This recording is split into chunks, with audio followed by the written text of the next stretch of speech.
الحمدللہ رب العالمین والصلاة والسلام علی حبیبہ محمد و آلہ و صحبہ اجمعین۔ قابل احترام ناظرین کرام، السلام علیکم ورحمۃ اللہ وبرکاتہ۔ آج یوم تکریم شہداء کے حوالے سے دن منایا جا رہا ہے۔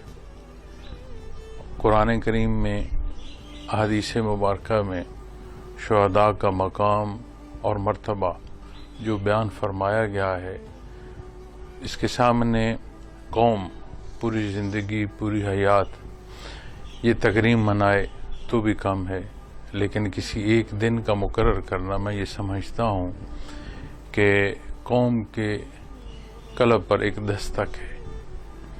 اور تکریم، عزت و احترام، اس کے لیے زبان و بیان کا استعمال ہوگا، تقاریر ہوں گی، لیکن میں حدیث شریف کے چند مبارک الفاظ آپ کی خدمت میں پیش کروں گا کہ شہید کا اللہ کے حضور کیا رتبہ ہے۔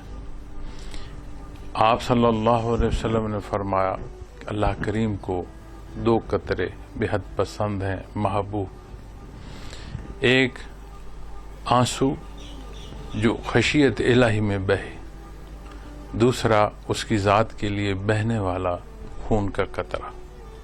تو اللہ کریم ہماری یہ اساس سلامت رکھے، شہداء کے متعلقین جتنے ہیں اللہ کریم یہ قربانی بھی قبول فرمائیں اور انہیں دنیا و آخرت میں آسانیاں عطا فرمائیں، ہمیں قومی حمیت عطا فرمائیں، اتفاق اور اتحاد کی توفیق عطا فرمائیں، ہم اپنے حصے کا کردار اس وطن عزیز کی تعمیر میں بحیثیت مسلمان، بحیثیت پاکستانی ادا کر سکیں۔